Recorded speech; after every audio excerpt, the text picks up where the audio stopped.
Hi, it's Chris Lane from London Metropolitan University here. Today I'm going to be presenting a 10-minute introduction to how to submit an application to nominate your teams from your institution for the Big Idea Challenge competition. It's a pretty simple process. You're going to be completing an online application form, one for each of the 10 teams that you're going to nominate as your institution.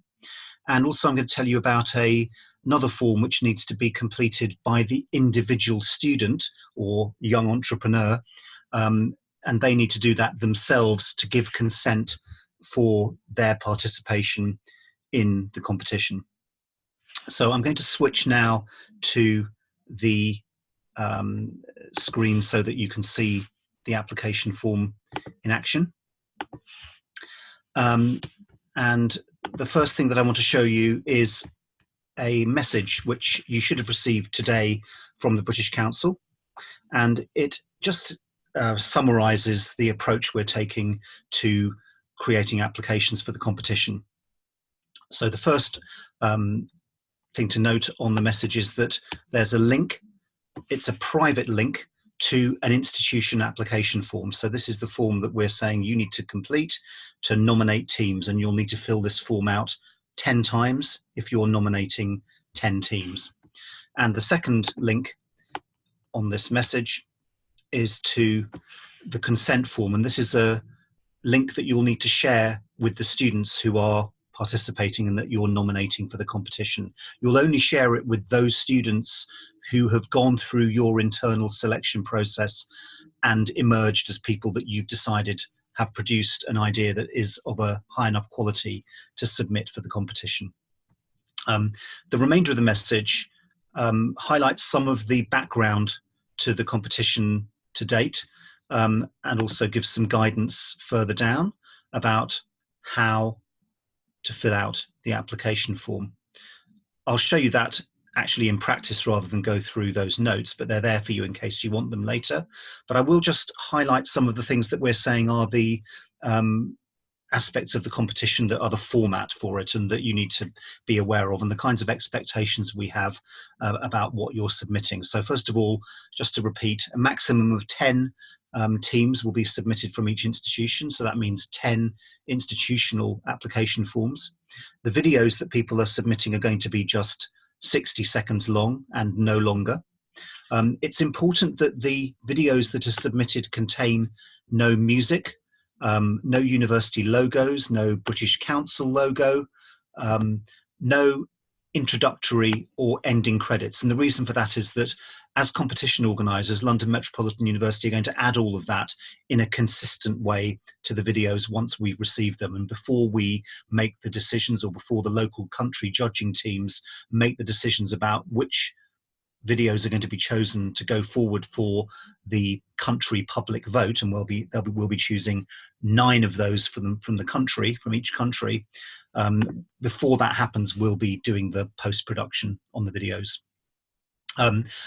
In relation to English language, we expect that everybody who is participating in all of the teams should have a standard of English that's suitable to allow them to take part in the English medium support programs that we're going to be offering to the teams that are either winners or runners-up in the competition, and that will be starting from September.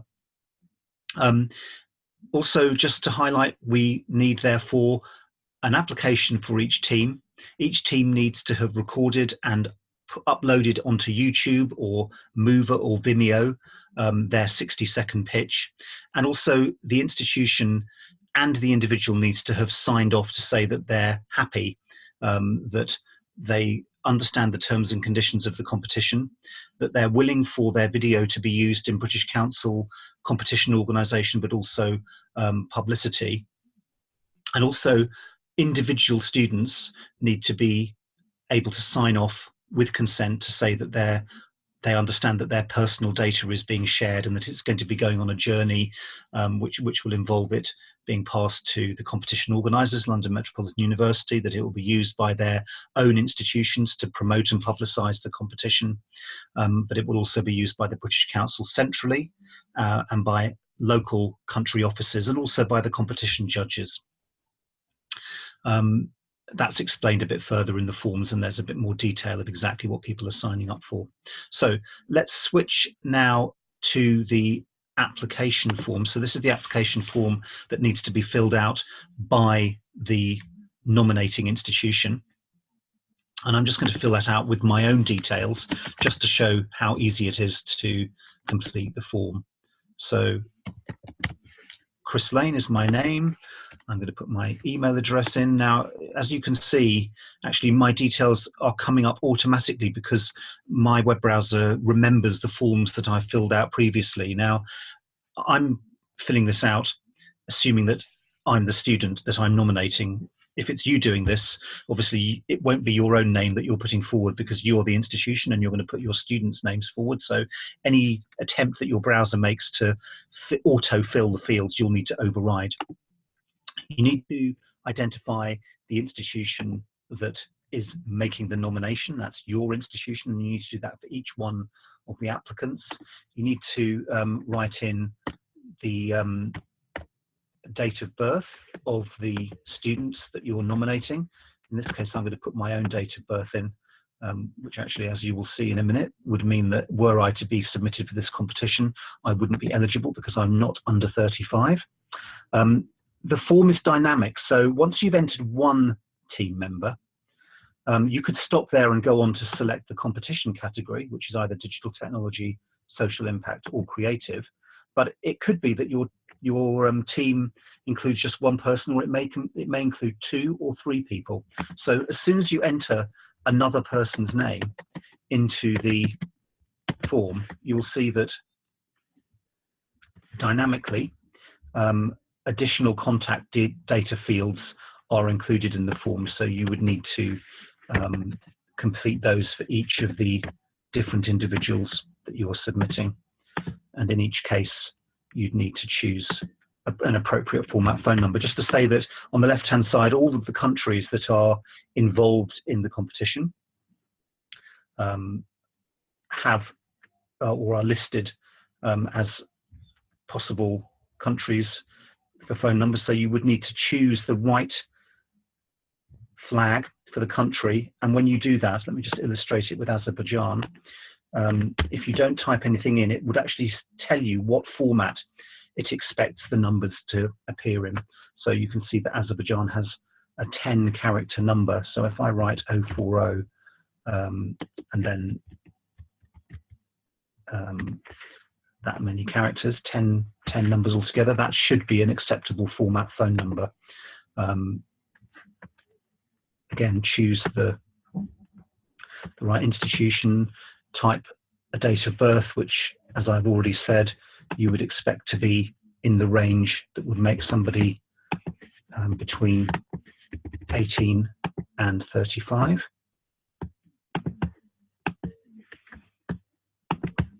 It's in date, month, year format, as you can see.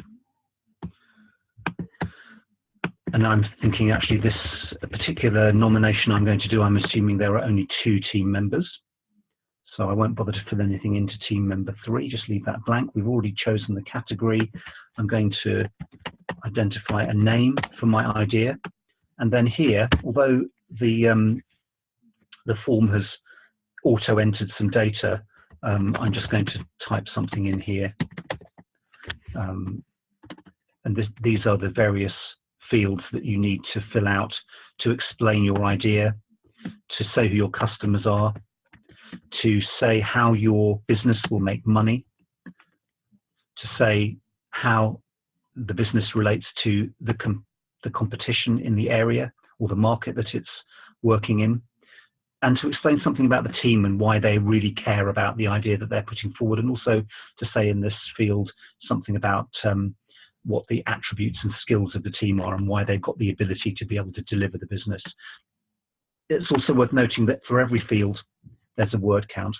So this is a guideline to tell you how many words you can use. And clearly the written application allows much more to be written by the students than the number of words they can say in their video pitch, which is typically only about 140 words, whereas there's about room for about 6 times as much as that in this application form. You need to put in the web link to the video. That's absolutely crucial.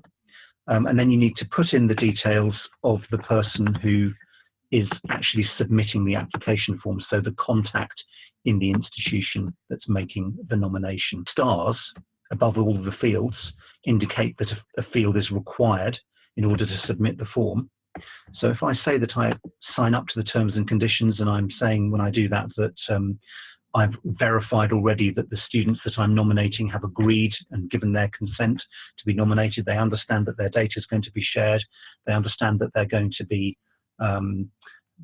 potentially sharing their video or having their photographs taken, and that material might be used as part of the promotion of the competition. Just to highlight that the form will throw you back and ask you to include missing data if you miss anything out. Now let's see what happens when we press submit. Got the message that says thanks very much for nominating the team. Now I'm going to skip forward to the consent form. So just to remind you, this is the form that only needs to be completed by the student, not by the institution. Title of the big idea, the name of the institution that's nominating me, and then what I have to do here is say that I give consent for my video to be used. So that's the first tick box, and this is step one of a two-part process. So I'm going to go to step 2 of the form now, and in step 2 of the form I'm asked to give 2 further pieces of consent. So the first step was relating to media and sharing of the video pitch. The second agreement is to the terms and conditions of the competition, and the terms and conditions are available as a link here. And the third item is that students or young entrepreneurs are signing up to sharing their personal data and sending it on a journey that involves it being used by the various partners of the British Council involved in the organisation of the competition.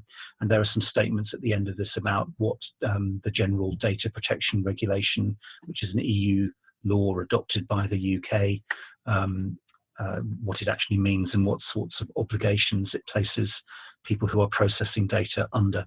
So I can submit this form.